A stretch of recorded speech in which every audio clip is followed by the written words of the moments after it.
Buenas noches con todos los presentes, continuando con las actividades académicas del programa de educación médica continua del Hospital Nacional Edgardo Rebagliati Martins. Hoy día tenemos el agrado de iniciar el presente año, ¿no? Con la ponencia del doctor Michael Augusto Cortés Sandoval. El doctor es médico cardiólogo del hospital. Él nos va a dictar la ponencia de diagnóstico y tratamiento de falla cardíaca aguda. Primero agradecerle, doctor, por brindarnos un poco de su tiempo y también de su experiencia en el manejo de esta patología que es bastante importante saberla abordar, ¿no? Tanto en la parte diagnóstica como en la parte terapéutica, porque es muy común que nuestros pacientes que son pluripatológicos lo podamos observar esto ya sea en salas de emergencia, en salas de hospitalización. Muchas gracias y buenas noches.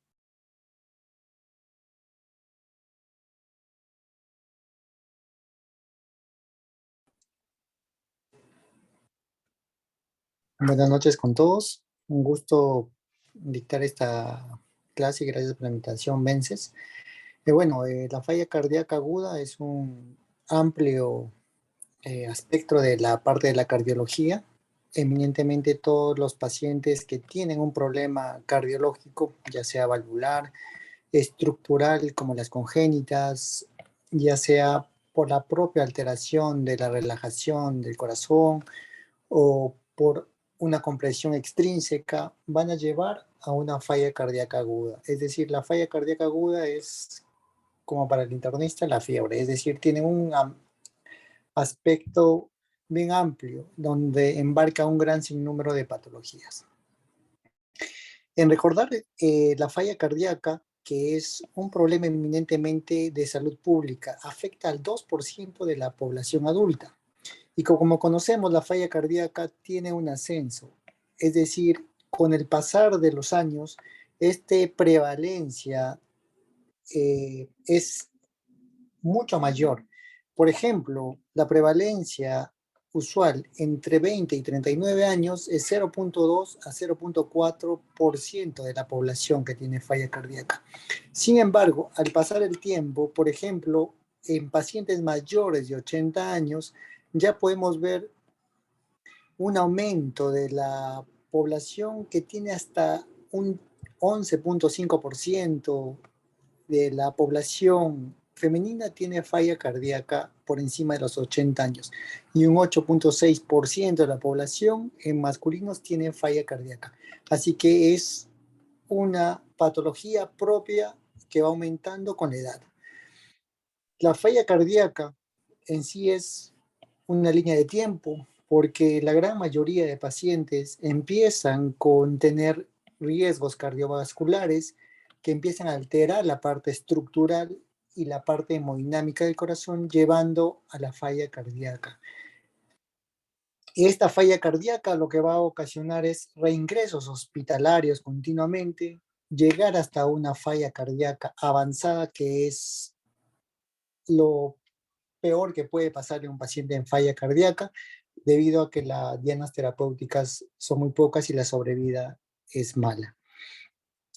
Por lo tanto, la falla cardíaca es un síndrome clínico, por lo tanto tiene signos y síntomas, y los síntomas cardinales que nos se van a venir a la emergencia suele ser la disnea, y es más ahora por el problema de la pandemia, la gran mayoría refiere en la parte de la consulta y de la parte de la emergencia que viene por disnea, ya sea por el tiempo, por la mascarilla que utiliza, o es ahora hace mucho más complejo el diagnóstico de falla cardíaca. Otros que viene el paciente por hinchazón o edema en tobillos y va acompañado de signos. Se le hace al paciente, se le examina y se encuentra presión venosa yugular, crepitantes pulmonares, edemas periféricos. Esta síndrome de signos y síntomas se debe a que el corazón, ya sea una alteración de la estructura, un CIA, un CIB, una estenosis aórtica, una insuficiencia mitral, o funcional del corazón, aquellos pacientes que suelen ser hipertensos, suelen ser diabéticos y que alteran la parte de la relajación del corazón. Y estos llevan a hacer falla cardíaca con disfunción diastólica. Y se encuentran alteración del gasto cardíaco inadecuado, aquellos pacientes que cruzan con una cardiopatía dilatada, hacen gastos cardíacos bajos, o aquellos pacientes que mencionan que se cansan al hacer ejercicio, tienen disnea, dificultad respiratoria, que caminan unos 20 metros y ya se cansan. No es que tenga problema coronario, sino que el corazón se adapta mal al ejercicio o al esfuerzo por una mala relajación. Y todo esto nos conduce a que hacen una falla cardíaca. La falla cardíaca puede ser con FEBI reducida, que es menos de 40%, la FEBI,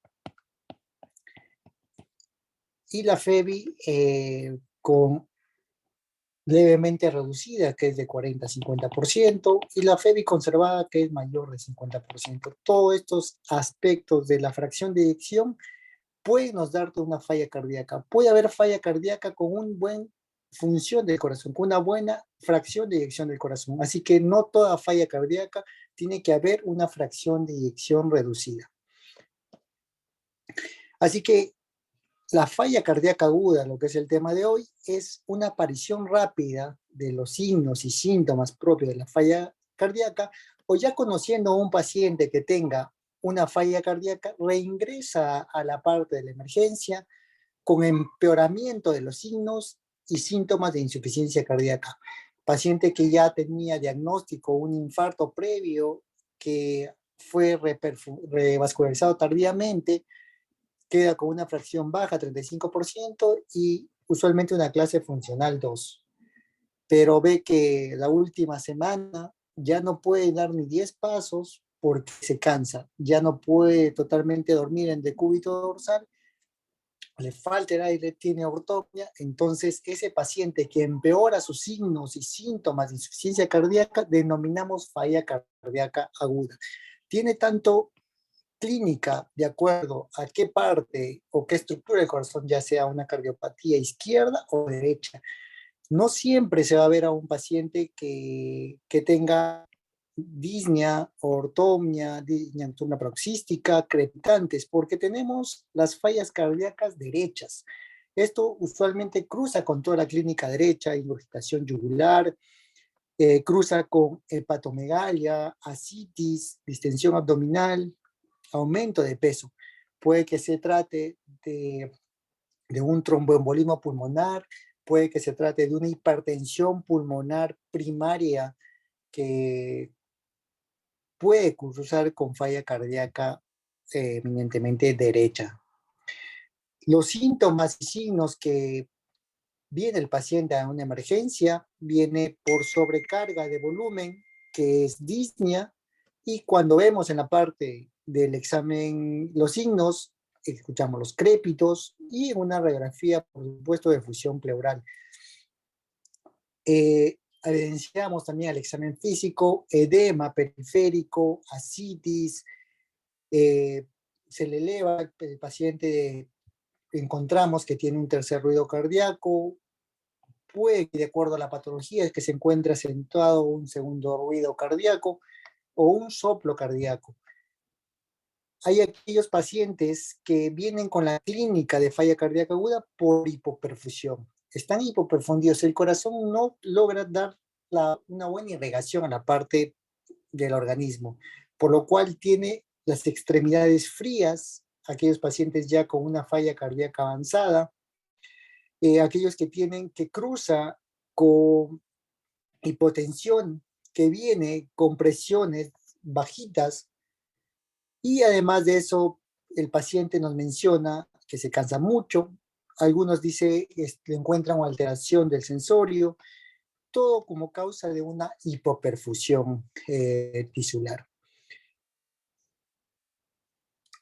Dentro de la parte sospechar, la gran mayoría de pacientes con falla cardíaca aguda que vienen por la emergencia tienen otro problema asociado. En esta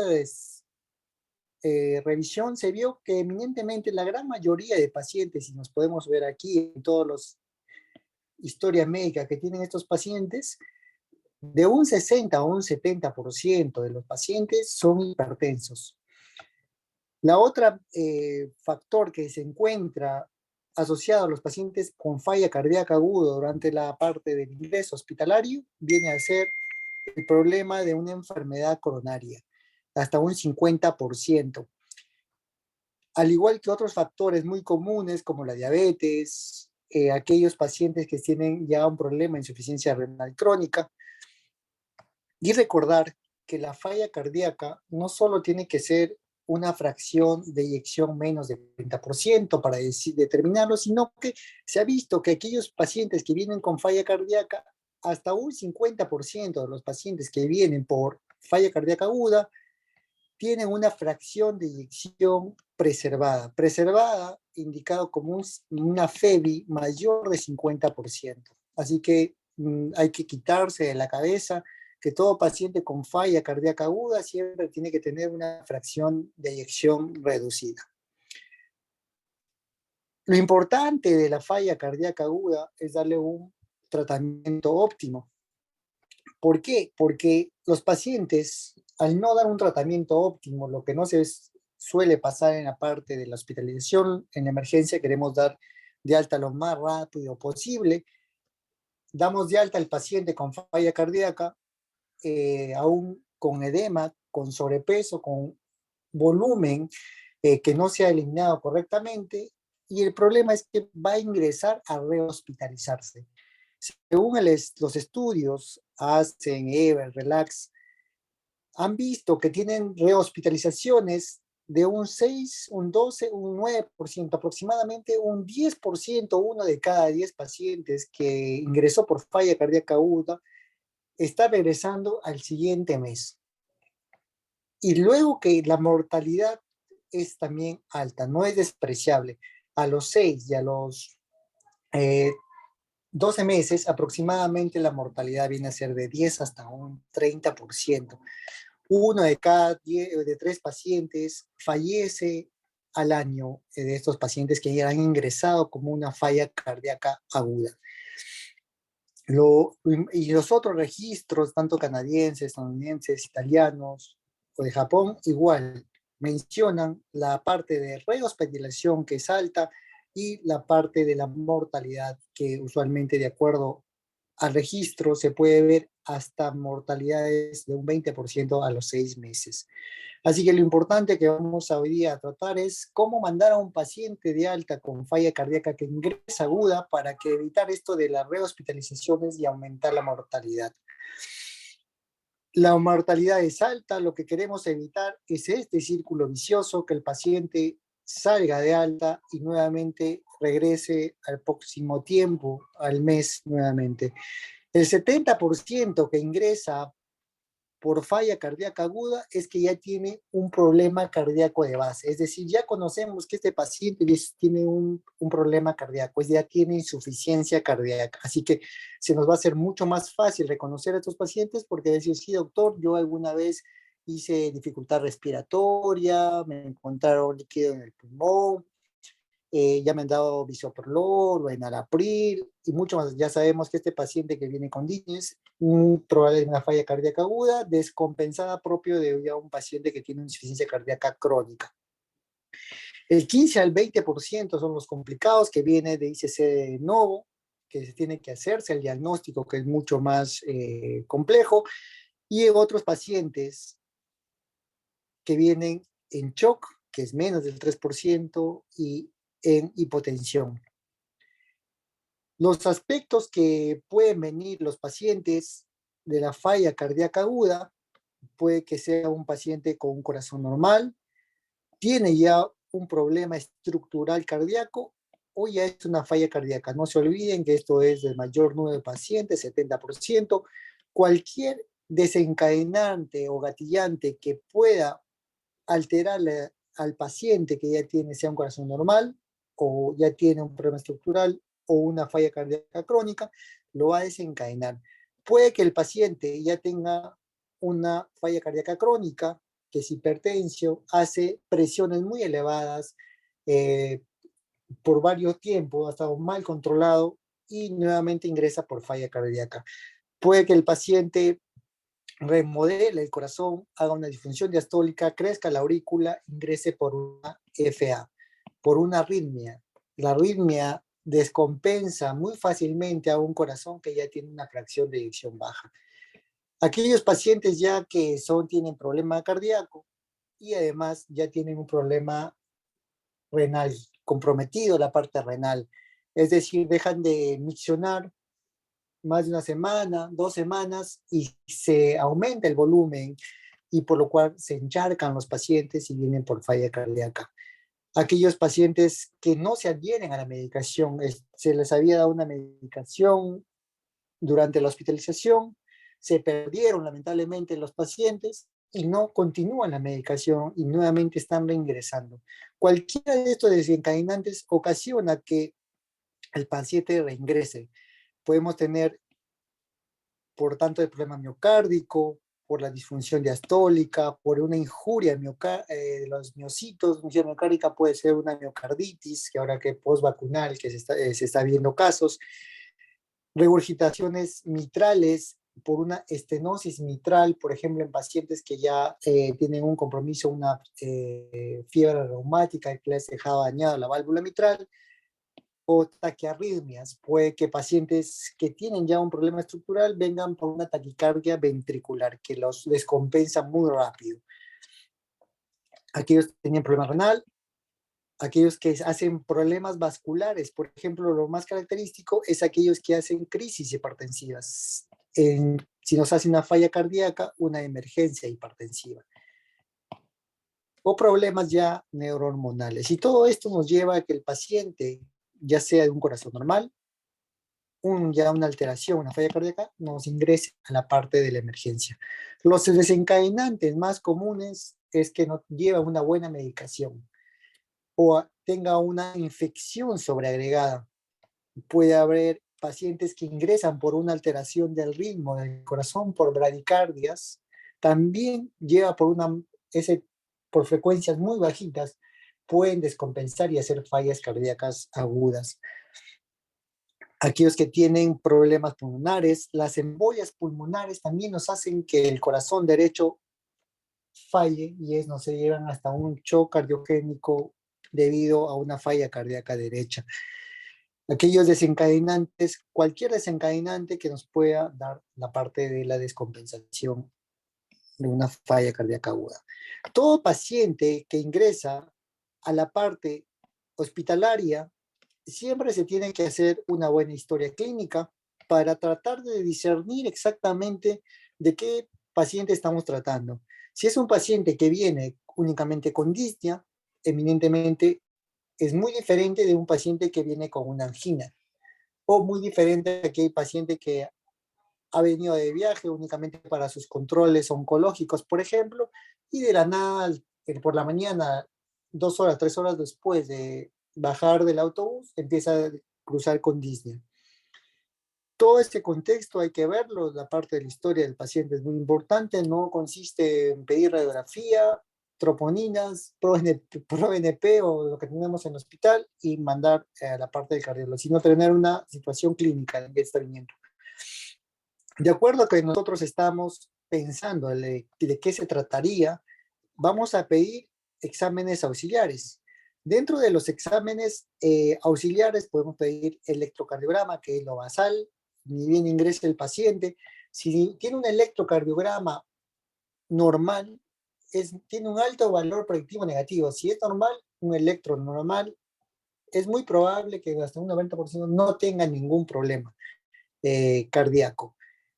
Muy importante saturarlo porque quizás necesite oxígeno, no siempre se coloca oxígeno, que venga lo que suele hacer de enfermería, ve a los pacientes que vienen polimnéicos saturando a un 94, 95% y ya le ponen la cánula, que eso lo perjudica en pacientes con falla cardíaca.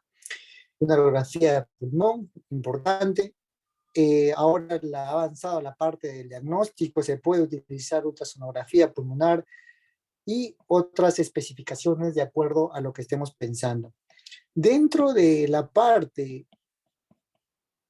no debe faltar pedirle al paciente los péptidos natriuréticos. Los péptidos natriuréticos nos permite discernir rápidamente en si se trata de un proceso de una falla cardíaca aguda o no. ¿Por similar que la troponina en la parte del síndrome coronario agudo. Nos permite rápidamente discernir entre pacientes. Por ejemplo, si el BNP es menos de 100 picogramos mililitros o el NT-proBNP es menos de 300 picogramos por mililitros, prácticamente podemos excluir que esto se trate de una falla cardíaca aguda. Sin embargo, nosotros vamos a tener el BNP mayor de 100 picogramos o NT-proBNP mayor de 300 picogramos mililitro, ya prácticamente con todo lo que hemos hecho el examen clínico, otros con el electrocardiograma que es patológico, está desaturando crépito en los pulmones, tenemos confirmada una falla cardíaca aguda y iniciar el tratamiento. Siempre que estos son todos los exámenes que se tienen que tratar de solicitar a los pacientes de acuerdo a la historia clínica que uno hace en la emergencia. El electro es indispensable, como les acabo de mencionar, debido a que si se trata de una arritmia, por ejemplo, este electro clásico que ven aquí, si viene un paciente joven y con este electro que puede determinar que es una FA preexcitada, que estos electros descompensan rápidamente al paciente y le llevan a una falla cardíaca rápidamente con alteración del sensorio debido a que va a frecuencias muy altas prácticamente y no se puede el corazón y la diástole, por lo cual hacen una hipotensión, hacen un bajo gasto y hacen una falla cardíaca, que es una FA preexcitada, que es muy clásico. No puede faltar la parte de radiografía de pulmones. Puedes ver usualmente la cardiomegalia, el índice cardiotorácico mayor de 0.5 y derrame pleural bilateral.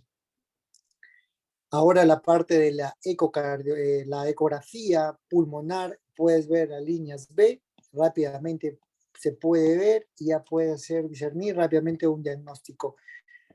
Si viene el paciente con dificultad respiratoria y en el electro puedes ver cambios que pueden sospechar de un problema coronario, ya puede tener unas T profundas negativas o unas T picudas y el paciente refiere a disnea y como que dolor torácico en hincadas, le haces la eco y le puedes encontrar un abolamiento que nos hace pensar que una arteria principal, la descendente anterior, esté por ocluirse y que hace que los pacientes rápidamente hagan falla cardíaca porque disminuye la fracción de eyección de manera brusca y en este caso nos llevan a una falla cardíaca pero más de origen coronario.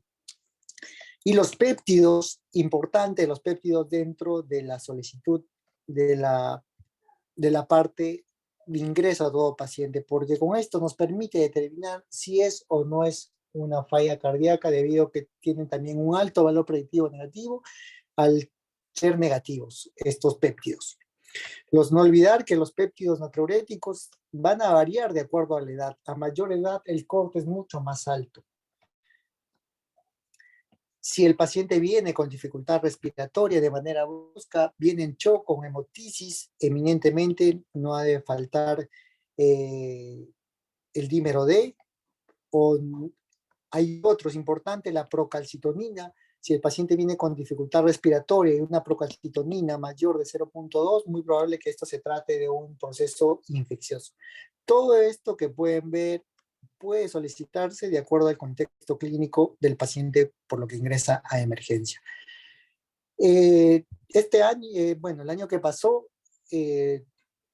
la Sociedad Europea de Cardiología sacó la guía de falla cardíaca aguda y crónica nueva, se actualizó. Usualmente las guías se actualizan cada 5 años en cardiología y hizo la falla cardíaca aguda en presentaciones clínicas, en 4 presentaciones clínicas que puede venir el paciente, ya sea una falla cardíaca aguda descompensada, usualmente son los pacientes crónicos que se descompensan, ya sea por sobrecarga de volumen o por retención de agua o aumento en la ingesta de sodio, o aquellos pacientes que ingresan con un edema agudo de pulmón, una falla ventricular derecha aislada o ya ingresan como un shock cardiogénico.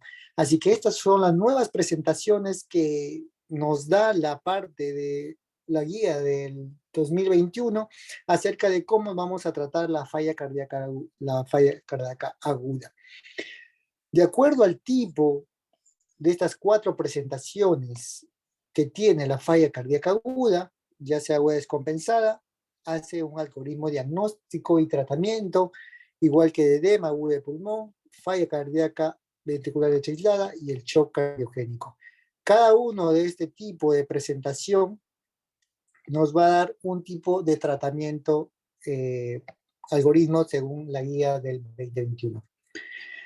Esto es lo clásico que nosotros estábamos acostumbrados a hacer según la guía previa, que era según la clasificación de Lynn Stevenson, tratar de encajonar a los pacientes dentro de un grupo, si eran húmedos fríos, fríos secos, y de acuerdo a eso darle un tratamiento. Pero ahora con esto de la nueva guía, que para mí es mucho más razonable cómo se lo está dividiendo actualmente, te permite guiarte un poco más en relación al tratamiento y al diagnóstico, porque aquí casi prácticamente únicamente vas a ver cómo encuentras al paciente y cómo vas a dar el tratamiento. Así que esto es lo que solíamos hacer. Así que la primera presentación es la falla cardíaca aguda, que es el 50 al 70% de los pacientes que van a ingresar por una falla cardíaca aguda, es la falla cardíaca aguda descompensada. Aquellos pacientes crónicos que van a ingresar nuevamente por los signos y síntomas clásicos que han sido bruscos o que se han ido aumentando durante la última semana. El mecanismo principal de este tipo de falla cardíaca aguda descompensada es porque el ventrículo izquierdo tiene una disfunción. Usualmente estos pacientes tienen una FEBI reducida, menos de 40%. Estos pacientes, al no tener una buena fracción de eyección, una ingesta aumentada de líquido, por ejemplo en verano, aquellos que toman mayor cantidad de líquido del indicado, usualmente a los pacientes cardíacos no le tienen que excederse en líquido debido a que tienen fracciones de eyecciones bajas. Eso es el mecanismo principal. La causa que viene es eminentemente fluidos. Entonces, esta falla cardíaca aguda es en relación a fluidos y el tratamiento, por ende, es quitar todo este volumen excedente que el paciente lo ha traído a emergencia. Todo volumen que aumenta por la ley de Frank-Starling aumenta el volumen del ventrículo, aumenta las presiones a la fin de diástole, ya sea en el ventrículo izquierdo o ventrículo derecho, lleva presiones aumentadas en las cavidades y eso retrógradamente aumenta las presiones en aurícula, en las venas pulmonares y eso hace congestión. Inicio es gradual y en días, no se olviden que la cuña pulmonar en este tipo de pacientes está elevado. Ahora la gran mayoría se está expandiendo el uso de la ecocardiografía. Ahora pueden hacer eco de manera basal los doctores de medicina interna, los de UCI, los de emergencia. Y es importante porque te permite guiar de una manera más óptima el manejo de la falla cardíaca. Tenemos aquí en la parte para de una manera rápida de un diagnóstico, tú haces en 4 cámaras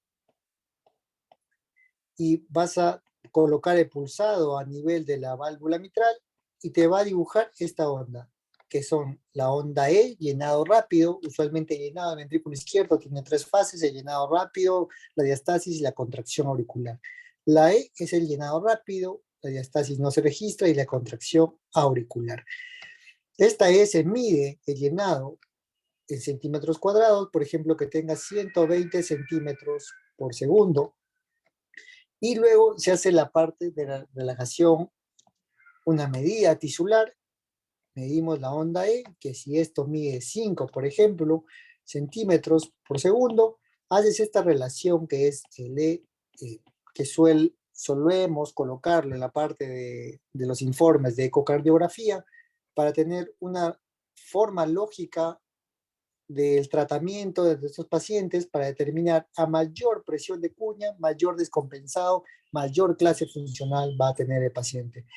Esta relación, por ejemplo, 120 entre 5, que sale 24, nos hace una cuña elevada. Si vemos el paciente viene con disnea, disfunción ventrículo, sacamos la cuña por esta relación rápida y encontramos mayor de 12 la relación, eminentemente esto se trata de una falla cardíaca aguda. En esta es la forma de presentación de estos pacientes, la húmedo caliente o la seco frío, la que solemos hacer, la de Stevenson, y el tratamiento es eminentemente darle al paciente descongestionarlo. Pero lo descongestionamos en aquellos pacientes sin ningún inotrópico o vasopresor si el paciente tiene presiones conservadas. Si el paciente no puede tolerar los diuréticos, tiene presiones, como sabemos, la presión arterial es igual al gasto cardíaco por la resistencia vascular sistémica. Si nosotros tenemos bajo gasto cardíaco, la presión eminentemente va a ser bajita. Por lo cual, si tenemos un bajo gasto, muy probable que nuestro paciente esté con presiones bajas. Y si vamos a dar diuréticos, hay que asociarle ya sea un vasopresor o un inotrópico de acuerdo al contexto. Si la FEBI es muy baja, hay que darle un inotrópico para mejorar esa fracción de eyección y al mismo momento perfundimos el riñón y mejoramos con los diuréticos eliminar todo ese lingo y descongestionar al paciente.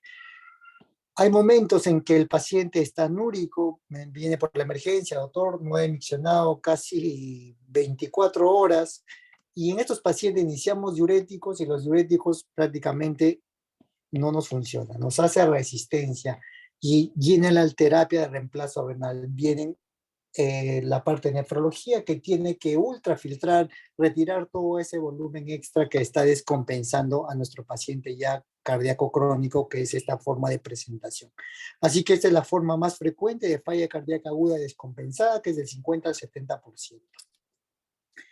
Esto es lo como nos da para el manejo de este tipo de pacientes. Son pacientes que están congestionados y tienen una sobrecarga de volumen y hay que ver el siguiente escenario. Ya sabemos que está edematoso, tiene dificultad respiratoria, tiene crépitos, tiene abundante volumen, hay que retirarlo, pero el siguiente hay que ver si está hipoperfundido o no, porque no puedes dar un diurético, en este caso tratar de eliminar el líquido en un paciente que tiene mal perfundido, porque el riñón está mal perfundido y evidentemente nos va a dar una nefropatía prerrenal y nos va a llevar a una falla renal y los diuréticos no nos van a hacer mucho efecto en este caso. Así que la siguiente evaluación es perfusión.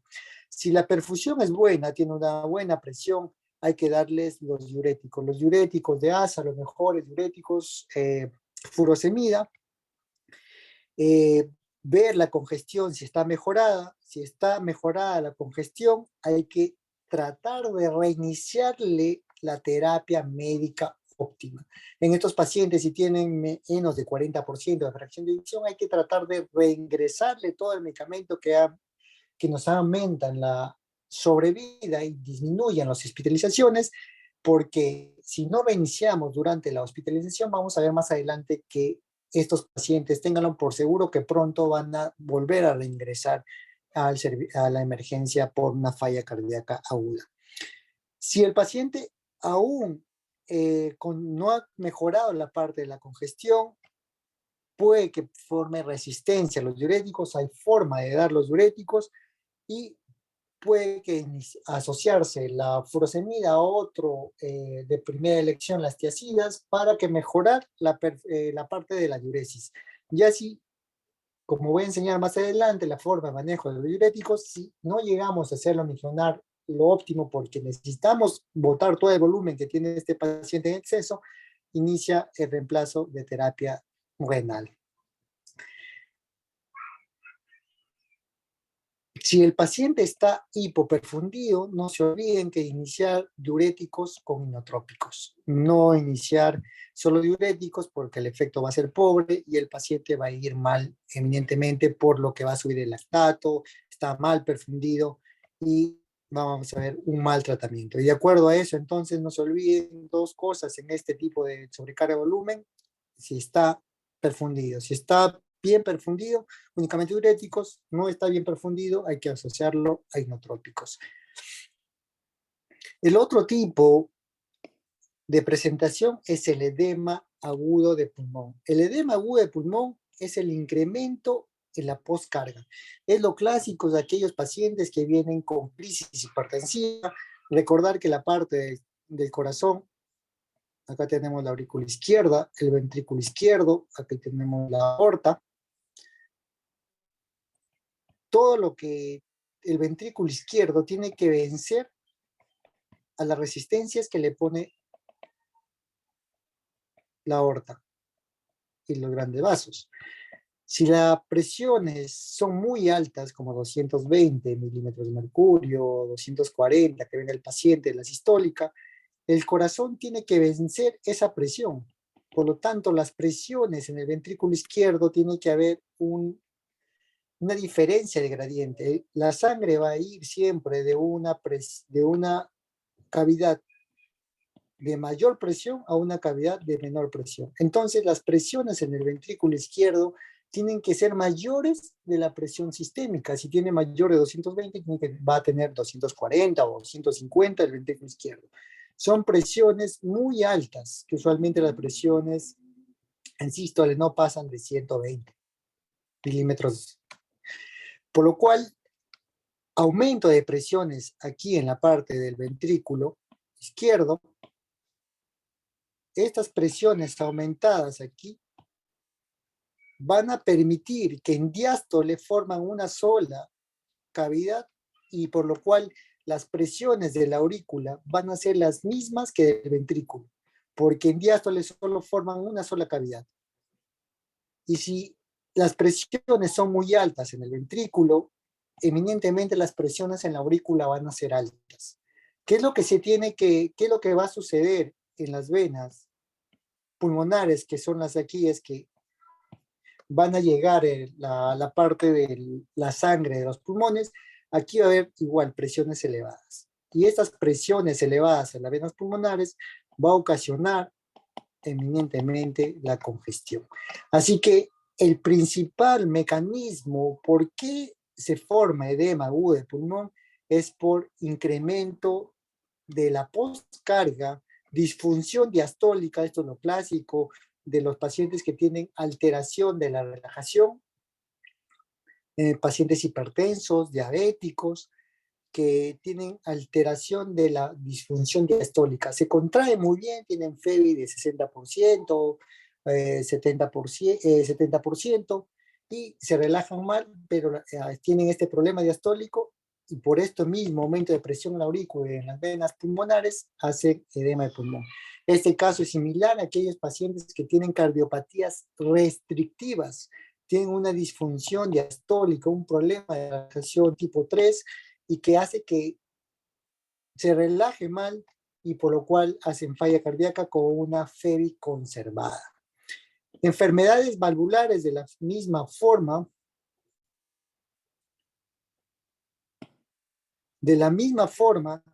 las enfermedades valvulares, si tenemos lo más característico que hacen edema rápidamente agudo de pulmón, son la válvula mitral.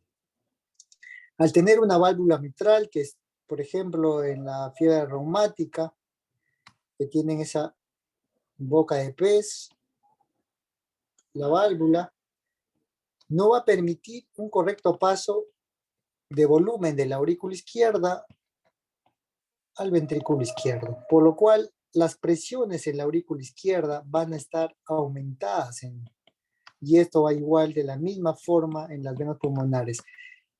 Imagínate que estos pacientes, su llenado al ventrículo izquierdo es en diástole.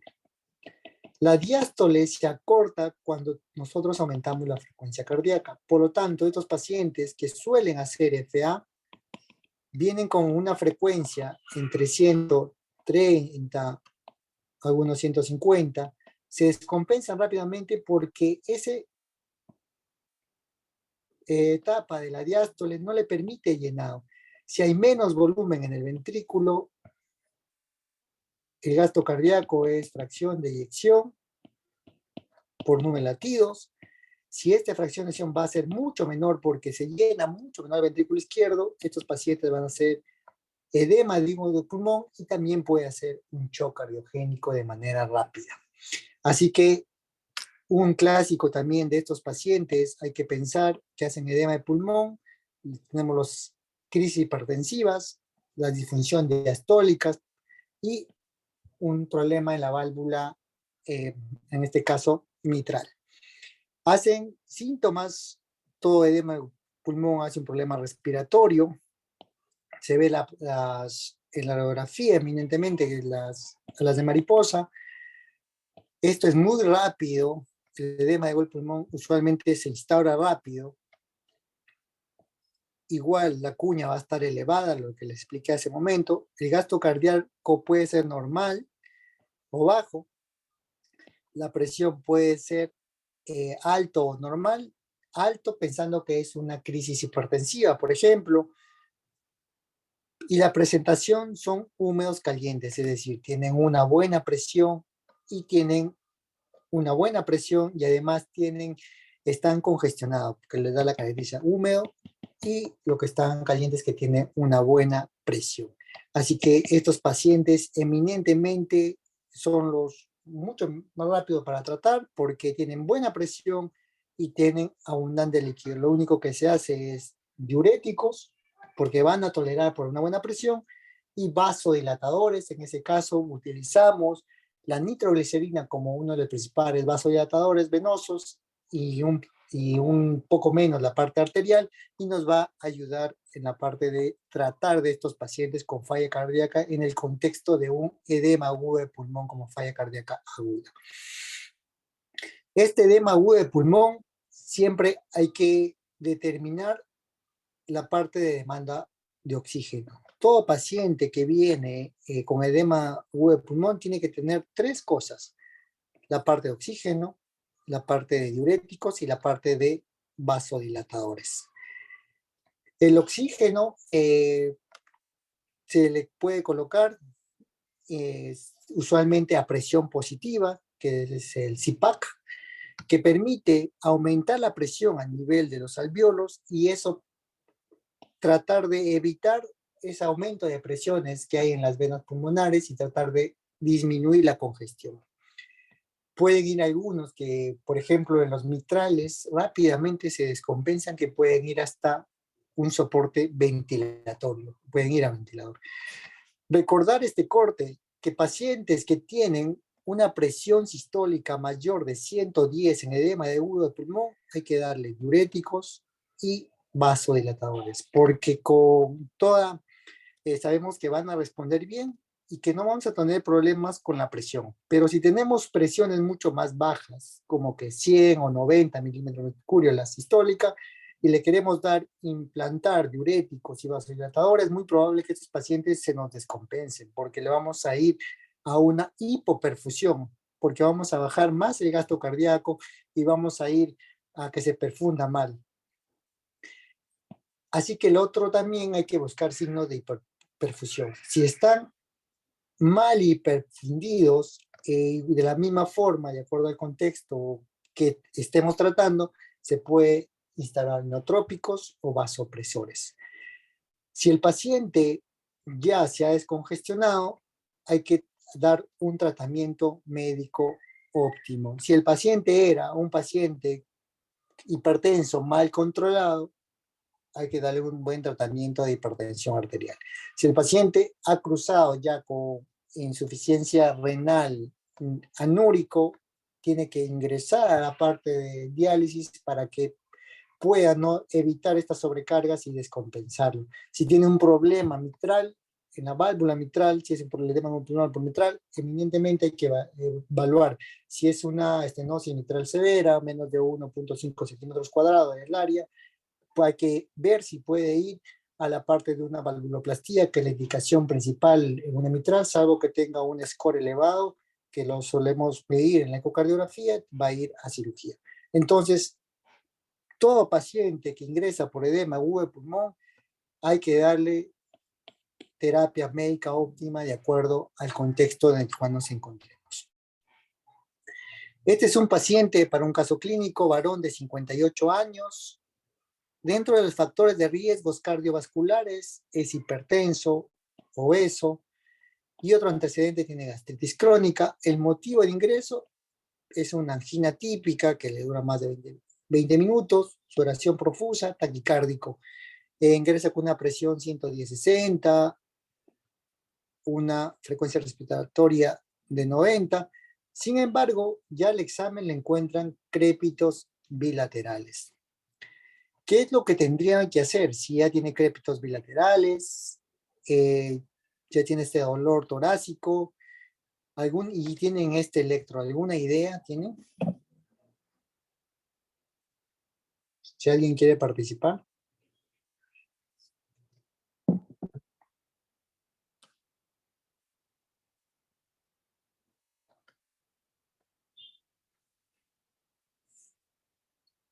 ¿Qué les llama la atención en este electrocardiograma? Acá tenemos 1, la derivada 2, 3, ABR, ABL, ABF, B1, B2, B3, B4, B5, B6. ¿Qué les llama la atención?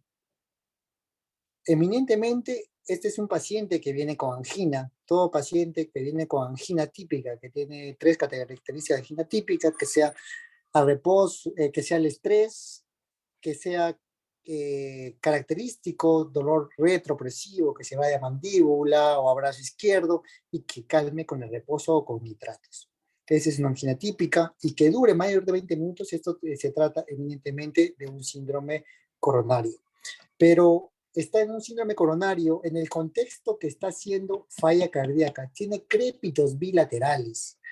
Y vemos el electro, y en el electro eminentemente es importante porque es un electro muy patológico, tiene T picudas, que son los primeros cambios que se producen en un síndrome coronario agudo, y son difusas de B1, B2, B3, B4, y también podemos ver infradesnivel en B5, en las caras laterales, en ABL y en 1, acá. Así que tenemos un paciente con síndrome coronario agudo, con crépitos bilaterales, un Killen-Kimmer 3. ¿Y cuál es el objetivo en este paciente? El paciente debería irse, en todo paciente que cruza con un síndrome coronario sin elevación del ST, que cruza con shock cardiogénico o que cruza con falla cardíaca, eminentemente tiene que irse a la parte de un cateterismo rápido. Es como si fuera un ST elevado. Se va al cateterismo cardíaco, sin embargo, suele ver en el Hospital Revalidati, no tenemos cateterismo a las 24 horas. El paciente ya recibió el tratamiento de síndrome coronario agudo, se le cargó con aspirina, clopidogrel, se lo anticoaguló, se le agregó atorvastatina y para calmar el dolor, nitratos, debido a que aún tenía buena presión. Así que continúa ahí el paciente, pero pueden ver el electro que sigue haciendo infradesnivel mucho más marcado y algo está pasando, no está yendo bien. Así que el paciente continúa con dolor, se le hace pruebas, se le pide un nuevo electrocardiograma y lo que se puede ver eminentemente que en poco tiempo, aquí está 1 de la mañana, bueno, esto es del 2019, prepandemia, ya hace un ST elevado de cara anterior. Y se saca la radiografía, evidentemente hace un edema agudo de pulmón, aquí está el ecógrafo que tenemos de la emergencia, se le ve un balonamiento, que todo concuerda a una oclusión de la descendente anterior que cruza con edema agudo de pulmón, y que en este caso el paciente que cruza con edema agudo de pulmón, que tenía una FEBI de 35%, empieza a hacer hipotensión, taquicárdico, desatura, eminentemente con crépitos laterales difusos. Este paciente tiene que ir a una revascularización emergente. Pero como les comentaba, no había la forma de hacerle cateterismo cardíaco. El paciente entra a ventilación mecánica porque tenía el lactato, ya se estaba aproximadamente en 5 de lactato con alteración del sensorio y se decide entonces entrar a ventilación mecánica y además de eso tiene que tratar de abrirse esa arteria cuando saben que un síndrome coronario ST elevado es una oclusión total de la arteria de la descendente anterior. ¿Cuál es el objetivo de la fibrinolisis? El objetivo de la fibrinolisis es que esta oclusión total por lo menos se abra un camino para que por aquí pueda pasar sangre y irrigar por lo menos al ventrículo izquierdo para eminentemente disminuir toda la parte de necrosis muscular, porque lo que es cuando se ocluye totalmente se pierde mucha masa muscular y estos pacientes, como en este caso, nos llevan rápidamente a la falla cardíaca aguda. Así que se fibrinoliza al paciente, eso fue a la 1 de la mañana, y aquí tenemos la fibrinolisis, aproximadamente 3 de la mañana, y se puede ver que ese T supradesnivelado indudablemente bajó totalmente más del 50%. No sabemos si la calma del dolor porque el paciente está en ventilador mecánico, pero la parte del electrocardiograma nos menciona que había un infranivel, pero se pueden dar cuenta que se ha perdido músculo cardíaco. Saben que el R, cuando se forma en el electrocardiograma, esto es igual a músculo cardíaco. Si se pierden las partes en B1, B2, B3, ya no tenemos R, usualmente es QS, QS. Se ha perdido bastante músculo por el tiempo que se ha esperado, porque se le tapó la arteria en nuestra propia cara, y que tenía que haber ingresado únicamente al hacer falla cardíaca, al encontrarlo crépitos con ese electros T positivas. Sin embargo, esperó porque no teníamos cómo tratarlo, hizo un shock cardiogénico, pues un edema agudo de pulmón, un shock cardiogénico, entró a ventilador mecánico y se le hizo el cateterismo cardíaco y se encontraba usualmente tapado un daño difuso de la descendente anterior, y que luego de eso, acá tenemos la descendente anterior, se colocó stent, se revascularizó la arteria culpable, lo bueno que se hizo en menos de 24 horas y tuvimos criterios de fibrinolisis, luego del cual el paciente evidentemente salió favorablemente, porque recuerden que el shock cardiogénico, la mortalidad es un 50% aproximadamente. Así que este es un caso de cómo que a veces viene por un dolor torácico, pero nos hace una falla cardíaca. O sea, toda falla cardíaca que podamos ver, hay que evaluar cuál es la causa. Puede siempre ver el electro, puede que el electro nos esté diciendo que esto se trate de un síndrome coronario agudo, porque a veces hay que tener cuidado con los pacientes diabéticos, obesos, renales, que el dolor que nos indican es totalmente atípico y podemos ver con el electro, guiarnos con un electro consecutivo que esto se trata de un síndrome coronario agudo, porque si el paciente se hubiera quedado ahí, puede que afortunadamente no hizo una taquicardia ventricular, como suele ser lo más frecuente, como fallecen estos pacientes. Sin embargo, nos hizo un shock cardiogénico y bien por el paciente que debido a que pudo salir.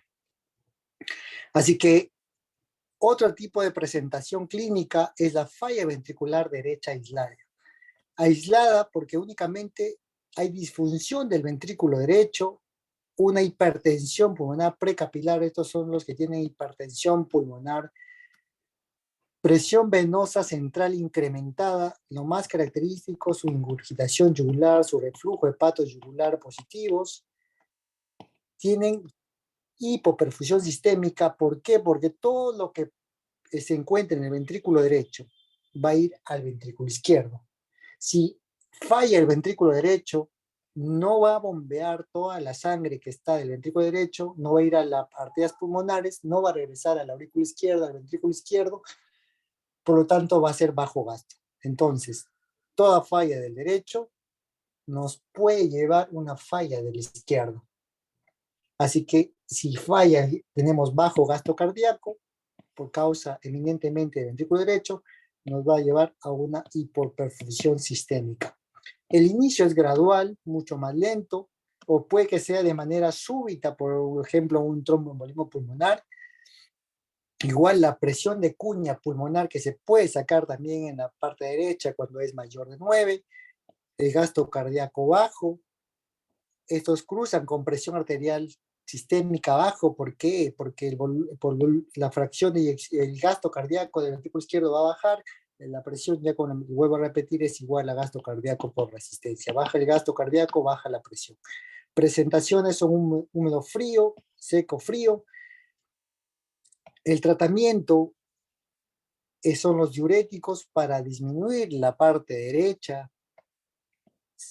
Si hace una falla cardíaca derecha, también podemos utilizar los inotrópicos y vasopresores.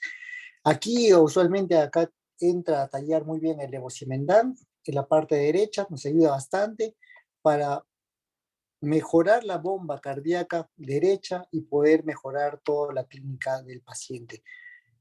Hay soporte mecánico en falla cardíaca, hay soporte mecánico de acuerdo al contexto del paciente, y si hace bajo gasto, hipoperfusión, se lleva los riñones, eminentemente entra también la terapia de reemplazo renal. Es importante, como pueden ver, la parte de corazón, riñón, y la parte de, en este caso, de cuidar bastante, preservar el riñón, porque el riñón puede ser el desencadenante siempre de no tener un buen manejo de la falla cardíaca aguda. Siempre estar permanente ahí. Este es un otro caso clínico. Este es una paciente de 68 años de edad, es obesa, como antecedentes tenía un NM de mama que venía a Lima a sus tratamientos de quimioterapia. El motivo de ingreso fue disnea súbita al llegar aquí a Lima, y además con hemoptisis. Esto que les cuento es un caso clínico típico de las pacientes que hacen tromboembolismo pulmonar. En el examen se encontró una presión de 90-60, ya yéndose a la parte de chocarse. Empieza muy probable a ser bajo gasto cardíaco, empieza ya a disfuncionar el ventrículo derecho. ¿Por qué? Porque la presión ha bajado, baja el gasto. Cuando baja el gasto, aumenta la frecuencia cardíaca como forma de compensación. Está polimneica, desaturando por una alteración Shan a nivel pulmonar. El llenado capilar está al límite y tiene ingurgitación yugular. Eminentemente, esta es una paciente con muy probable un tromboembolismo pulmonar. Si aplicamos los criterios de Wells, nos da una probabilidad muy alta. Cuando la probabilidad es muy alta, el dímero D no se utiliza como reconoce. El dímero D se utiliza únicamente en probabilidad baja o moderada. En probabilidad alta vamos a ver la compensación hemodinámica. Si tiene una estabilidad hemodinámica, como nuestro paciente ya está desaturando y además insuficiencia respiratoria, además está en el límite de la presión, no podemos mucho movilizarlo, así que utilizamos una herramienta muy importante que es la parte de la ecocardiografía. La ecocardiografía en tromboembolismo pulmonar, nos utilizamos bastante en aquellos pacientes en tromboembolismo pulmonar que tengan una descompensación hemodinámica. Porque si nosotros hacemos una eco a un paciente con TEP, sospechamos TEP, pero leve, moderado, sin mucho compromiso hemodinámico, muy probable que nosotros no encontremos nada en el ventrículo derecho, porque vamos a ver que recién vamos a encontrar algo en la ecocardiografía cuando el ventrículo derecho se esté viniendo abajo. Así que la ecocardiografía se debe hacer cuando se tiene un problema ya con compromiso hemodinámico. ¿Sí? No se pide en la parte de leve, ni pensamos que tiene bajo, moderado riesgo de TEP, no nos serviría absolutamente de nada.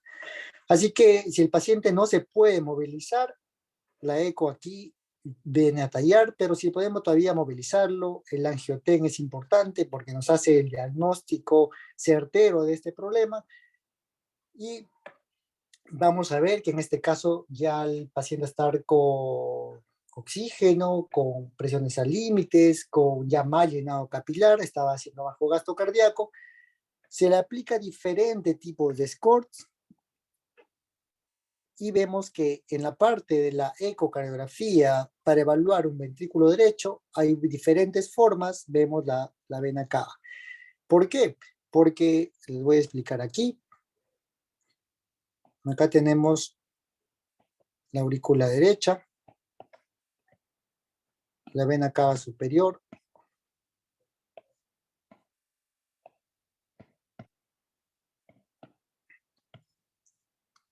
acá tenemos la válvula tricúspide, aurícula derecha, ventrículo derecho, y la pulmonar aquí.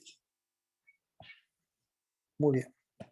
Entonces, si nosotros tenemos un problema, un TEP, aquí vamos a encontrar un trombo, y lo que va a permitir es que el gasto cardíaco derecho va a disminuir.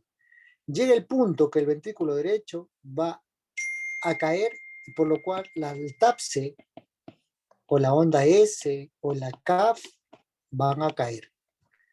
Entonces ya tenemos disfunción. Disfunción del derecho, no va a salir, no va a ir sangre a la cavidades izquierdas, lo necesario, se va a congestionar el paciente porque todo lo que está aquí aumenta las presiones de la misma forma porque hay obstrucción en la arteria pulmonar, va a haber ingurgitación yugular, las arterias, perdón, las venas se van a encharcar, igual en miembros inferiores, forma la citis, y eso es lo que evaluamos. Entonces, ¿qué vamos a ver en la ecocardiografía? Que la vena cava, eminentemente, porque aumenta de presiones todo derecho, va a estar aumentado de diámetro. Mayor de 20 milímetros o mayor de 2 centímetros nos hace sospechar. ¿Qué vemos también? El TAPSE disminuido, menos 16, la velocidad sistólica disminuido, la onda S menos de 9.5. Hacemos el 60-60, como lo llamamos, y si tiene el tiempo de aceleración, que es muy cortito, menos de 60, o la regurgitación menos de 60 milímetros de mercurio, evidentemente esto nos hace pensar que el paciente sí tiene una tromboembolismo pulmonar con todas estas características. Además, se le hace un eje corto y vemos aplanamiento de la parte del septum interventricular. Tenemos la clínica, tenemos la alta probabilidad, tenemos la ecocardiografía y tenemos todos los escenarios para que sin miedo nosotros podamos darle un tratamiento. ¿Cuál es el tratamiento en pacientes de TEP de alto riesgo? Es fibrinólisis, perfusión de la arteria pulmonar. ¿Cuál vamos a dar? Igual se fibrinoliza, alteplase, 100 miligramos, se le pasa en 2 horas. Las botellitas vienen de 100 miligramos y se le pasa dos frascos en 2 horas. Y importante siempre las contraindicaciones, porque fibrinolizar y que tenga una hemorragia, por ejemplo, una úlcera gástrica, vamos a hacer un shock hipovolémico al paciente por pérdidas sanguíneas y eso puede ser fatal. Hay que evitar que no haya tenido ictus hemorrágicos, isquémicos durante los últimos 6 meses anteriores, que no tenga neoplasias en el sistema nervioso central, que no haya tenido intestino importante, que no tenga hemorragia activa. Si eminentemente el paciente no tiene esta contraindicación, hay que trombolizarlo con 100 miligramos de alteplase.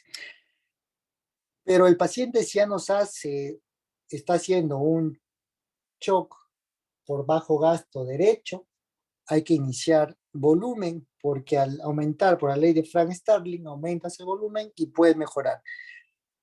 Puede que necesite vasopresores, agentes inotrópicos, de acuerdo al contexto. Aquí se le logró hacer ya la parte de la ecocardiografía. Este es un eje corto, aquí vemos la arteria pulmonar, perdón, la aorta, los velos, las cúspides aórticos. Aquí tenemos el tronco de la pulmonar. Y aquí algo que se ven aquí, esto de aquí que pueden ver, eso es un trombo.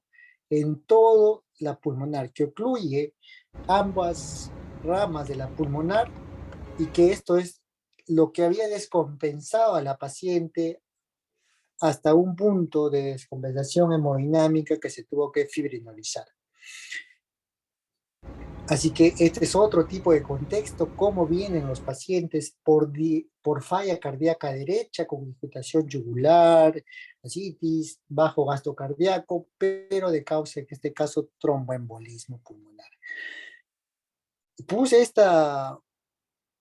slide. Lo importante es que los NACO, los nuevos anticoagulantes orales, son de elección en el TEP, salvo la warfarina que utiliza en aquellos pacientes que tienen síndrome antifosfolipídico.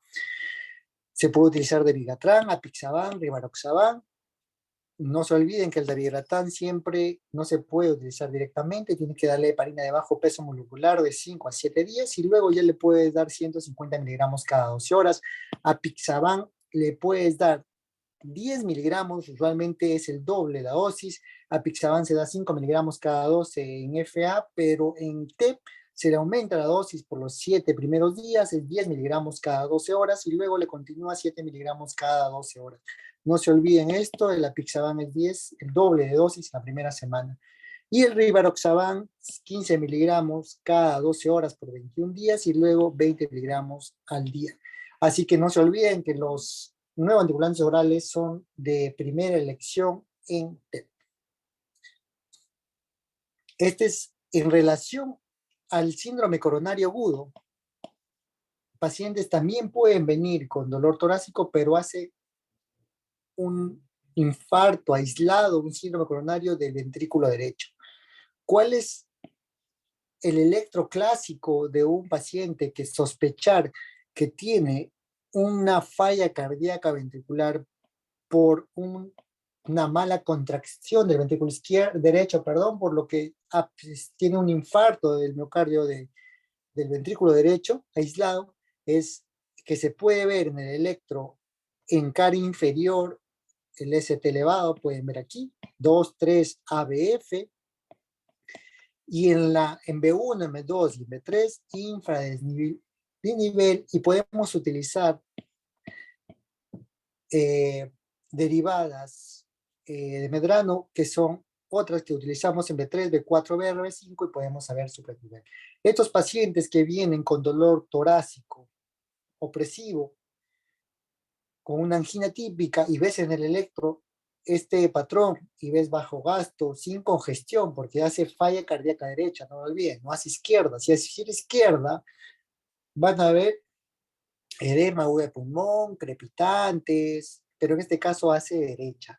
Y aquí, en la parte derecha, hay que evitar de dar la nitroglicerina, porque en estos pacientes, el ventrículo derecho está por la ley de Frank-Starling. Si nosotros vasodilatamos la parte venosa, le va a quedar menos volumen y a ese ventrículo derecho que está prácticamente contrayéndose mal, está bajo el TAPSE, bajo el CAP, bajo la S, vamos a descompensarlo.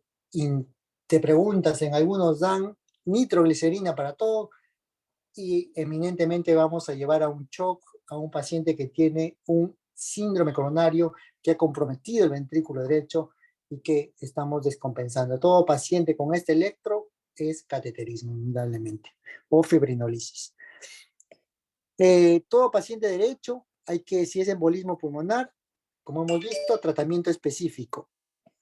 Si es síndrome coronario agudo, hay que optimizar los fluidos. Se puede dar volumen en estos pacientes porque no se contrae bien. Queremos aumentar la Frey-de-Starling, aumento de volumen, aumento de la presión. Si está marcada congestión en estos pacientes, hay que darle diuréticos. Así que muy probable estos pacientes se descompensan en poco tiempo, hacen hiperfusión, ya podemos darle vasopresores, sinotrópicos de acuerdo al tratamiento. Pero no se olviden que el tratamiento siempre es de acuerdo a lo que a la patología de fondo. Puede ser un embolismo, una falla cardíaca. Hay pacientes que vienen con masas a la auriculares derechos, que comprometen casi toda la aurícula derecha y van a ser bajo gasto y falla cardíaca derecha. También por masas. Usualmente los pacientes que tienen cáncer renales metastazizan, entran a la aurícula derecha y hacen bajo gasto. Estos pacientes, fallas cardíacas por bajo gasto, en contexto de un compromiso de una masa auricular que ocluye todo y hacen bajo gasto. No se olviden. De acuerdo al escenario, es el tratamiento.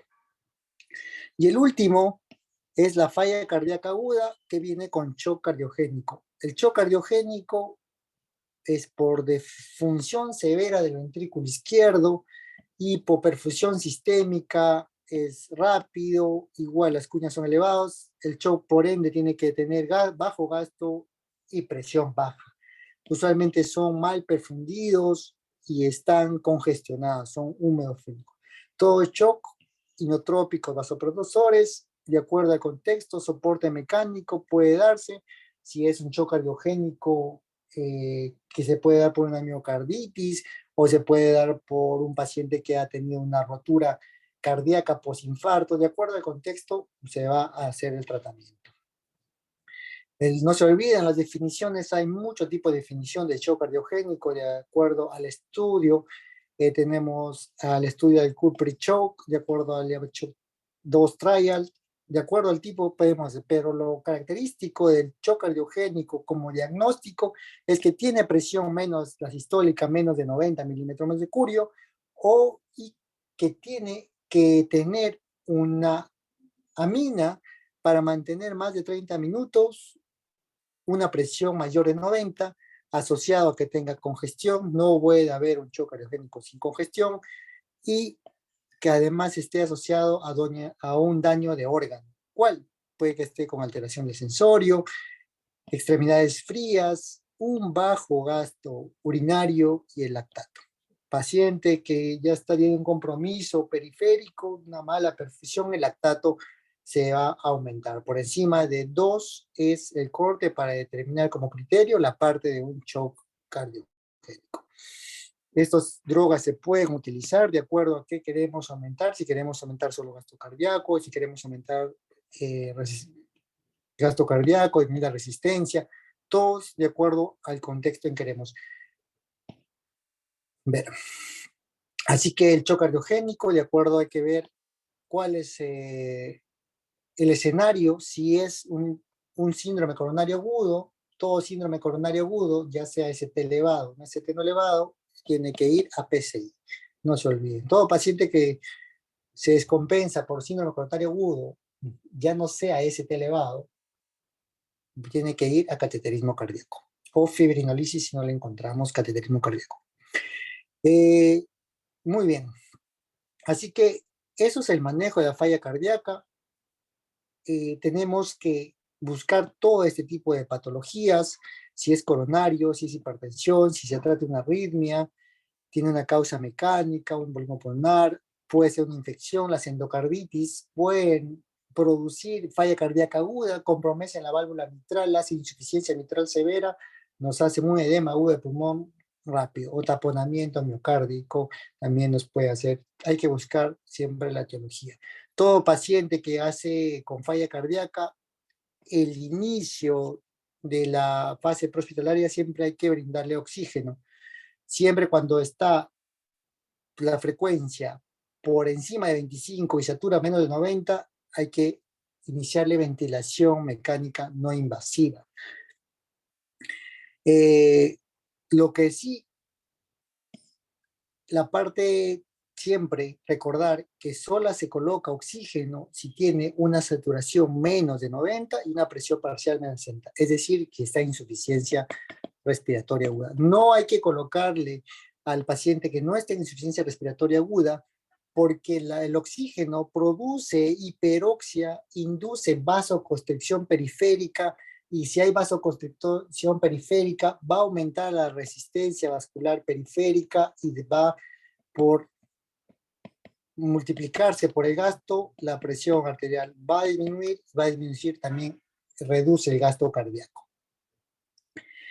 ¿Cuándo iniciar ventilación no invasiva, es decir, CPAP, en relación a un contexto de una falla cardíaca aguda? Cuando está muy polimnéico, mayor de 25 la frecuencia respiratoria y la saturación esté por debajo de 90, hay que darle ventilación a presión positiva. No se olviden, pongo esta imagen de ventilación por presión positiva, porque cuando entran a ventilador mecánico, el ventilador mecánico altera el corazón. Hace 4 cosas muy importantes de que el ventilador mecánico disminuye la precarga del ventrículo derecho, es decir, si tenemos disfunción del ventrículo derecho, al colocarlo a ventilador mecánico o a presión positiva, ese ventrículo derecho lo vamos a empeorar. Por eso es que el paciente que tiene falla cardíaca derecha, está funcionando mal el ventrículo derecho, TAPSE bajo, la PIP se prefiere PIP bajitas de 5 centímetros de agua. Si ponemos PIP altas de 10, vamos a tumbar ese ventrículo derecho y el paciente evidentemente va a ir muy mal en el ventilador. Además, el ventilador aumenta la postcarga del ventrículo derecho porque hace una presión a nivel alveolar y hace resistencia. Disminuye la postcarga y la precarga del ventrículo izquierdo. Así que es muy importante conocer el corazón de manera estructural para poder manejar el ventilador. Si el paciente en falla cardíaca aguda ya vemos que tiene alteración del sensorio, como el caso que les presenté en edema agudo de pulmón, ya está mal perfundido, ya no responde, tiene, no se acopla bien, ya se ha estado con CPAP, o ya necesita eminentemente un tratamiento mucho más agresivo, entrar a parte de ventilador mecánico. Ingresa a la parte del ventilador mecánico, así que puede estos pacientes variar desde una cánula binasal hasta un CPAP o hasta ir a ventilador mecánico. Aquí, ¿cómo se manejan los diuréticos? Los diuréticos es lo más importante en falla cardíaca aguda. No debe faltar un diurético a los pacientes con falla cardíaca aguda. Si usualmente cuánto iniciamos, se suele iniciar una ampolla o 2 ampollas de furosemida. El inicial es 2 ampollas para que pueda hacer efecto. Respondedores, usualmente si decimos que un paciente respondedor, tenemos que hacerlo que miccione por lo menos de 100 a 150 mililitros por hora en las primeras 6 horas. No es respondedor si el flujo urinario es menos de 100, es decir, en 6 horas que yo le he implantado la furosemida, me micciona menos de 600 mililitros, estoy yendo mal con el tratamiento diurético. Tengo que hacer lo que miccione mayor de 100 a 150. Dosis máxima, las dosis máximas es hasta 600 miligramos en pacientes que no tienen compromiso renal. Eso es aproximadamente 30 ampollas de furosemida, es decir, o aquellos pacientes que tienen, se puede utilizar hasta 1000 miligramos de furosemida endovenoso, que eso es como 50 ampollas de furosemida en 24 horas. ¿Cómo se le prepara en infusión? 10 ampollas que viene de 20 miligramos en 2 mililitros en 100 cc, y esto es titulable. La dosis máxima aproximadamente de este preparado es por hora 15 cc por hora. Así es como lo importante de la infusión de furosemida es que nos permite manejar mucho más rápido a la parte de enfermería y a la parte médica para tratar de llegar al objetivo de la falla cardíaca, hacerlo miccionar, porque es la piedra angular del tratamiento. Si el paciente tiene no resistencia, es decir, no micciona lo adecuadamente, se le puede agregar un tiacídico, pero como hemos visto, suelen agregar espironolactona, por lo que el espironolactona nos permite ahorrar potasio, porque la furosemida, tengan por seguro que nos va a barrir el potasio. Entonces, hay que ver esto importante, los diuréticos en falla cardíaca aguda. No se olvide la presentación, no tengan miedo, los pacientes aguantan a la furosemida, lo importante es hacerlos miccionar. Esto es el algoritmo que nos da para el tratamiento de la parte de los diuréticos en falla cardíaca es que si el paciente ha tenido ya tratamiento con furosemida, muchos van pacientes ya con falla cardíaca bien reducida y ya va a casa con su furosemida. Toma todos los días furosemida por la mañana. Hay que duplicarle la dosis de inicio. Si él toma 40 miligramos todos los días, por lo menos hay que darle 2 veces o 2 veces y media eso. Hay que darle 80 la primera dosis o hasta 100. Si el paciente no utilizaba diuréticos, hay que darle de 20 a 40 miligramos endovenoso. Aquí la guía te da en relación al sodio urinario. Si tú quieres manejar con sodio urinario, debería por lo menos en las primeras 2 horas excretar mayor de 50 a 70 mil equivalentes por litro en las primeras 2 horas, o te espera las 6 horas que dice la guía que deberías miccionar mayor de 100 a 150 mililitros por hora. Es decir, en 6 horas tienes que hacer lo que miccione mayor de 600 o de 900 mililitros hora. Por lo menos en falla cardíaca preferimos hacer admiccionar a los pacientes de 3.5 a 4.5 litros por día para que así se pueda descongestionar. Y los balances, por supuesto, tienen que ser negativos. Si nosotros vemos que no responde de acuerdo a las 6 horas o 2 horas de sodio urinario, podemos repetir la similar dosis y evaluarlas nuevamente las siguientes de 2 a 6 horas. Si ya vemos que no responde, luego de darle una nueva dosis, hay que duplicar la dosis, ¿sí? Duplicar la dosis cuando vemos que no responde el paciente, pero si vemos que responde el paciente, hay que continuar esa misma dosis. ¿Qué medicamento se le puede dar? Uy, ya, se me borró el otro. Entonces, si el paciente no ha miccionado esos 100 a 150 mililitros por hora, hay que duplicarle la dosis. Se le duplica la dosis, se le vuelve a evaluar. Y si ya no micciona el objetivo de 100 a 150 en las siguientes 6 horas, hay que agregarle, combinarle un diurético. En este caso, los tiacídicos nos dan como primera elección la hidroclorotiazida o como segunda línea terapéutica la espironolactona. Así que eso es en relación a los diuréticos.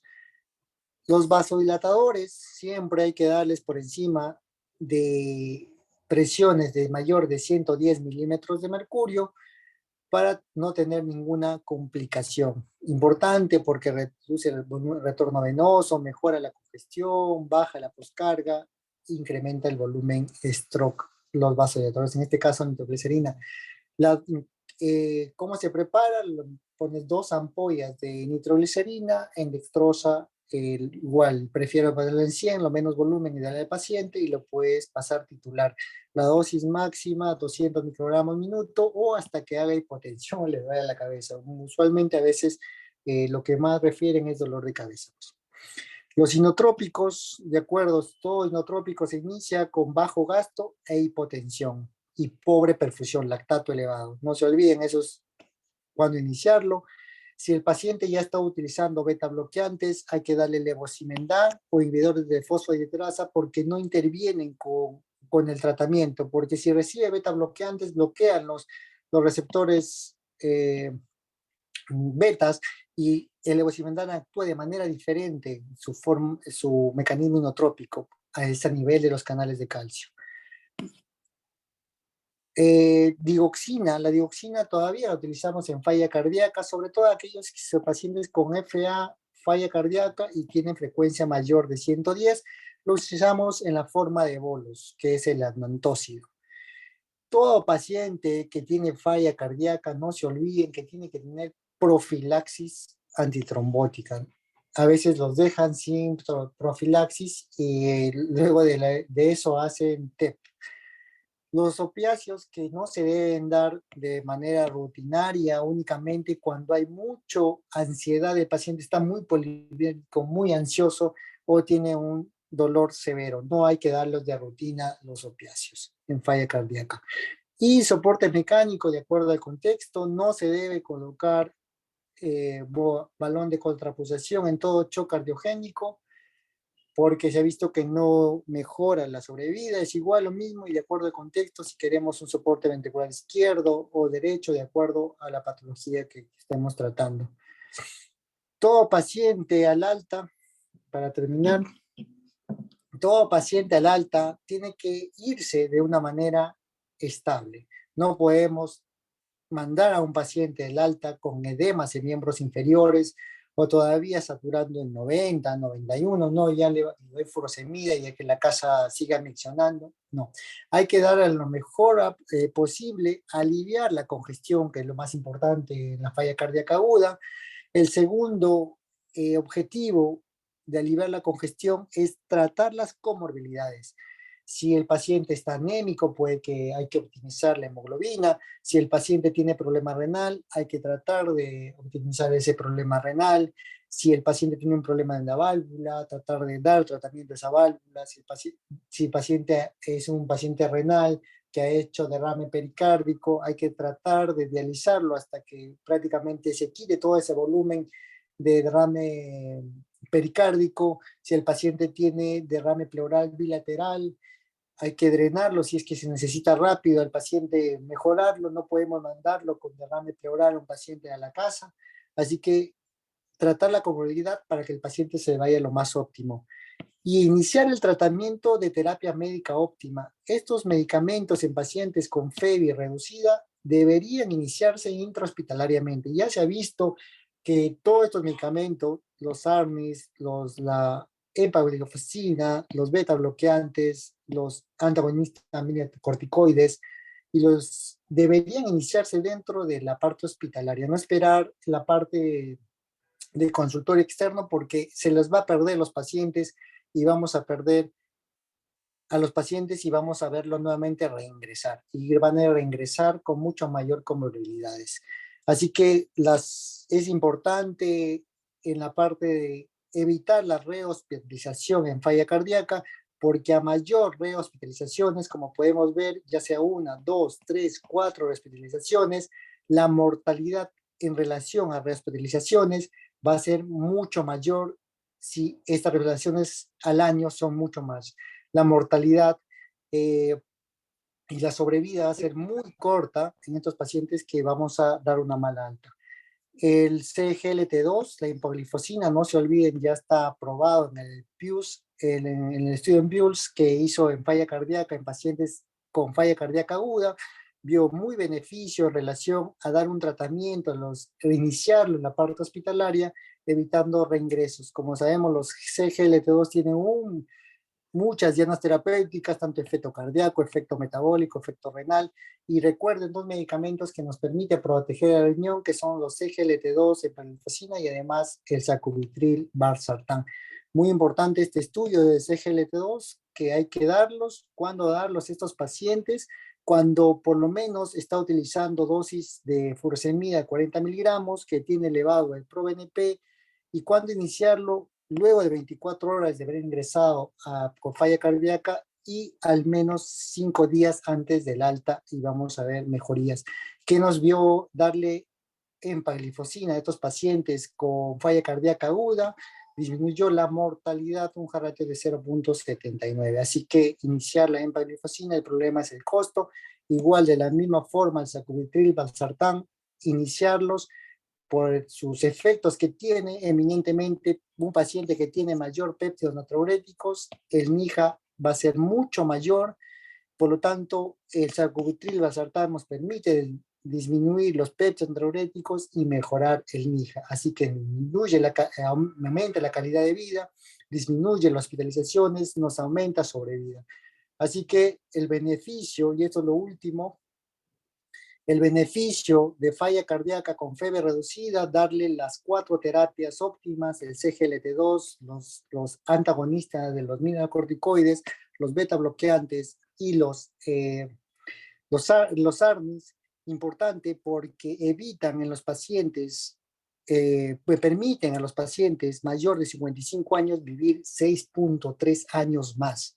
Si en un paciente logramos darle en la parte hospitalaria estos 4 medicamentos, tengan por seguro que este paciente va a vivir 6.3 años en aquellos que no han recibido este tratamiento. Al igual en los pacientes mayor de 80 años, va a permitir vivir 1.4 años más este beneficio. Así que lo importante de dar a estos pacientes estos tratamientos, que es los CGLT2 y la sacubitril valsartán, que son los medicamentos nuevos que ya están estudiados en falla cardíaca aguda para darles alta. Esto nos evita que el paciente ingrese 8.3 años a la parte hospitalaria. Así que tratar de dar estos 4 medicamentos, que son lo estupendo en FEBI reducida, para evitar que reingrese nuestro paciente. Porque todo esto nos va a permitir disminuir nuestras lesiones, muerte cardiovascular, hospitalizaciones y prácticamente se evita que haya muerte y hospitalización, disminuye el riesgo hasta un 62%. Y por favor, no suspender los betabloqueantes, los ARNIs, los antagonistas de mineralocorticoides cuando un paciente viene con falla cardíaca. Un paciente viene con falla cardíaca, doctor, yo utilizo betabloqueantes, yo utilizo YECAS, yo utilizo ARAS, yo utilizo ARNI, yo utilizo espirolactona, viene el de emergencia o en hospitalización, hay que quitar todo porque la presión está a 100, no tiene hipotensión, así que ¿para qué darle? Así que no quitar la medicación que viene de consultorio porque eso aumenta la mortalidad en los pacientes y se hace más difícil reingresarlo. ¿Cuándo suspender los betabloqueantes, los YECA, los ARA, los antagonistas mineralocorticoides en una falla cardíaca aguda que ingresa? Es únicamente cuando tiene los betabloqueantes intolerancia hemodinámica. No hay que suspenderlo. Puedes bajarle la dosis, pero no suspenderla. Si viene con media tableta y lo encuentras con una buena presión, pero un poco con dificultad respiratoria, con falla cardíaca, tratar únicamente el proceso respiratorio, la parte de la congestión, pero no quites los betabloqueantes. Si, sin embargo, está chocado, vas a necesitar inotrópicos, eminentemente tienes que quitar los betabloqueantes. Igual los YECA, los ARAS. Si los YECA, los ARAS no están hipotensos, no está chocado, no los quites. Igual de la misma, los antagonistas mineralocorticoides, esto únicamente cuando está igual, inestabilidad hemodinámica o tiene hipercalemias, porque las espirolactona, la pregabalina nos hace hipercalemias. Y importante, si quieren cambiar al ARNI, que es el sacubitril valsartán, que es un buen medicamento, por lo menos 36 horas de haber suspendido un YECA para iniciar los ARNIs. No igual que los ARAS, puedes dar la siguiente dosis de un ARA, pero los ARNIs 36 horas de washout. Así que eso es todo, disculpen, 1 hora y media me dijo Vences y he terminado 1 hora y media. Gracias, doctor Michael Cordés, por la exposición. Ha sido bastante práctica, bastante didáctica. Si es que hubiese alguna consulta de parte de los asistentes, aunque creo que ha sido bastante claro en cuanto a la presentación.